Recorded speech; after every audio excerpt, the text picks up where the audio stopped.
Olá pessoal, bem-vindos ao Instituto Consciência do Eu. Esse é o canal onde você que procura informações seguras, científicas sobre o processo terapêutico vai encontrar. Aqui nós vamos falar sobre a abordagem da TCC, que é a terapia cognitivo-comportamental. Nós vamos falar sobre avaliação neuropsicológica, sobre os transtornos do neurodesenvolvimento, sobre dupla excepcionalidade e vários outros assuntos. E para iniciar essa nossa jornada, e eu quero agradecer primeiramente por você estar aqui, por fazer esse caminho junto comigo, por percorrer esse caminho comigo. Para iniciar a nossa jornada, nós vamos ter uma série de 5 vídeos, onde nós vamos falar do início mesmo, do passo 1 até você chegar na sessão com a sua terapeuta, com o seu terapeuta. Quais as decisões, o que você precisa fazer para que esse momento aconteça? Como eu decido que eu preciso de terapia? Como eu entendo que eu preciso de um processo terapêutico? E depois que eu decidi isso, qual abordagem que eu escolho, né? Qual abordagem vai fazer sentido para mim? Depois disso, como alinhar as suas expectativas e até como chega nesse primeiro momento, né? Primeira sessão, o que eu faço? Né? Como que eu faço? O que eu digo? Então a gente vai percorrer esse caminho e eu conto com você, fica aqui comigo, que a gente vai falar agora de como você decide, como você entende que está na hora de procurar um processo terapêutico. Quais são os sinais, quais são os sintomas de alerta, o que você precisa prestar atenção para te levar a entender que você precisa procurar terapia. Vem comigo!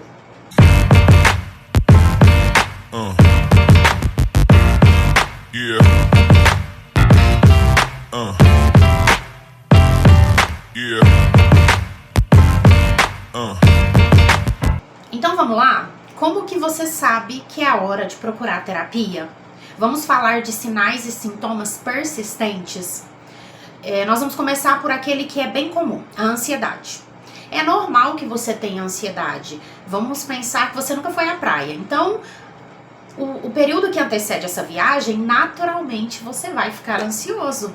Você vai para qualquer outro lugar, você vai rever uma pessoa, você vai fazer algo que é bom, que é gostoso, que vai te causar prazer. Consequentemente, você vai ficar ansioso, vai gerar um estado de ansiedade.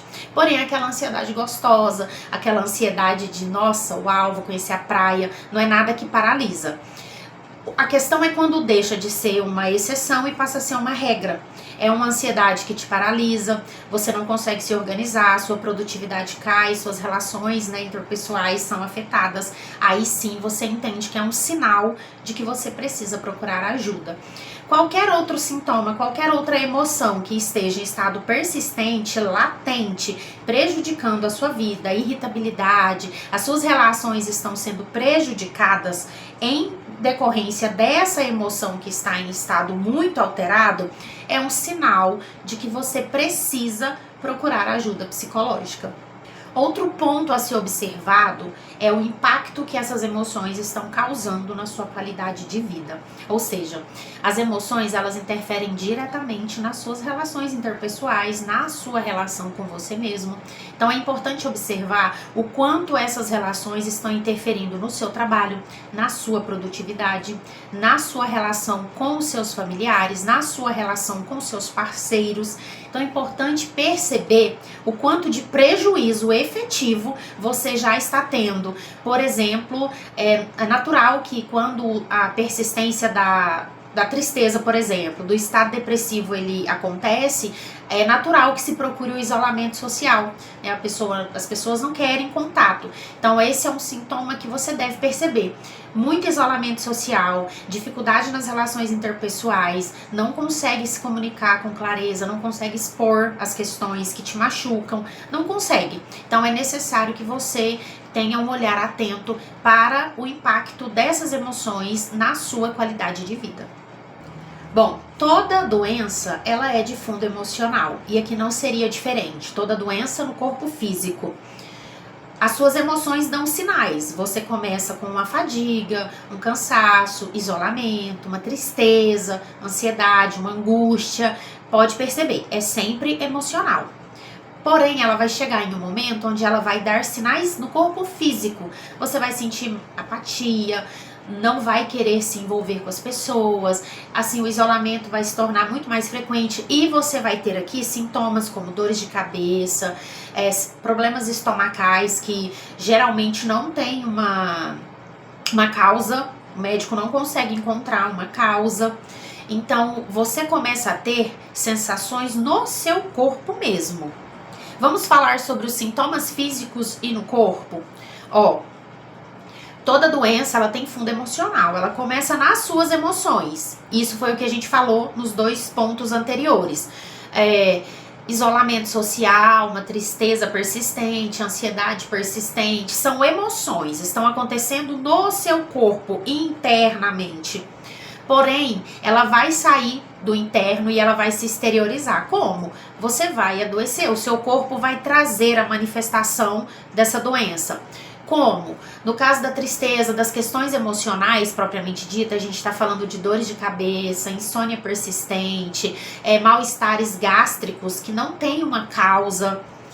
E não adianta tratar apenas o sintoma. Como assim? Eu tô com febre. A febre é apenas um sintoma, ela não é a causa. Então eu preciso tratar a febre, claro, mas eu preciso descobrir qual é a causa. Qual é a infecção que desencadeou nessa febre? Porque se eu trato apenas o sintoma, ele vai voltar, porque eu não tratei a causa. Então é importante que o acompanhamento psicológico aconteça para que ocorra o tratamento, para que ocorra o acompanhamento para a causa. Em consequência, o sintoma, ele vai ser sanado quando você olha para a causa. Então toda doença, ela tem fundo emocional e é preciso descobrir qual é a sua emoção que está doente e que causa um mal-estar no seu corpo físico. Outro fator que é importante ser observado é quando você está passando por questões como término de relacionamento, mudança de trabalho, mudança de cidade. Não necessariamente o acompanhamento psicológico é para quem está com depressão ou com ansiedade. Isso é um engano. O acompanhamento psicológico é para quem busca se autoconhecer, para quem está buscando romper as próprias barreiras. Tem gente que busca o acompanhamento psicológico para se encontrar na carreira. A pessoa trabalhou praticamente a vida toda num cargo, desenvolvendo uma função, e ela entende que ali não é o lugar dela. É possível que com o acompanhamento psicológico essa pessoa descubra qual é a sua paixão, qual é o seu lugar, aonde ela quer estar. É possível também que você use o acompanhamento psicológico para desenvolver a habilidade de comunicação social, desenvolver a habilidade de comunicação assertiva. Então, não necessariamente você precisa estar passando por algum transtorno. Você precisa querer, você precisa sentir que está na hora, seja para um transtorno, seja para te acompanhar nas questões de saúde mental mesmo, ansiedade, depressão ou algum transtorno de neurodesenvolvimento, ou burnout, por exemplo, que é um transtorno que a gente vê hoje com muita incidência, ou para se autoconhecer. Então o processo terapêutico, ele vai te ajudar em várias frentes, é só você entender aquilo que vai fazer sentido para você no momento, se é autoconhecimento ou se é ajuda para o enfrentamento de algum transtorno ou alguma dificuldade que está além daquilo que você no momento entende que consegue. E só pra gente finalizar, não deixa o mito do estar quebrado para procurar terapia ocupar a cabeça. Porque não é assim que funciona. Você não precisa estar quebrado. Você não precisa chegar no limite. Foi o que eu disse agora há pouco. Você pode buscar o processo terapêutico para várias finalidades. Uma avaliação neuropsicológica, autoconhecimento, comunicação assertiva, comunicação social. Então são várias frentes onde o acompanhamento psicológico pode te ajudar. Transição de carreira, dificuldade com o término de relacionamento, o luto.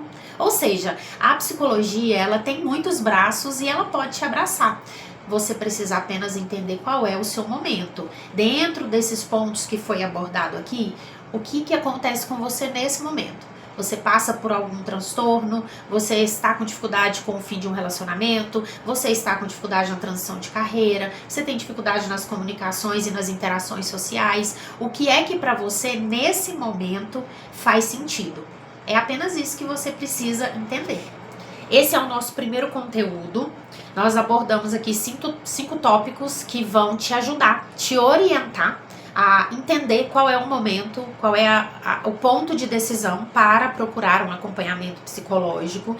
Então, se você entende que está em algum desses momentos, essa é a hora. Esse é o primeiro passo para você procurar ajuda psicológica. É entender em que ponto você está para que você, então, vá para o próximo passo, que é o conteúdo do nosso próximo vídeo. Então não perde, já segue o canal para ficar por dentro. A gente tá começando agora, eu conto com vocês, né, pra gente crescer nessa jornada juntos, e envia para alguém que também está com dúvida. Porque tem muita gente com dúvida se é hora de começar o processo terapêutico. Terapia é para doido. Não, terapia não é para doido. Terapia é para quem quer buscar ajuda, para quem quer se conhecer, para quem quer se curar. E todo mundo precisa de terapia. Essa é uma grande verdade.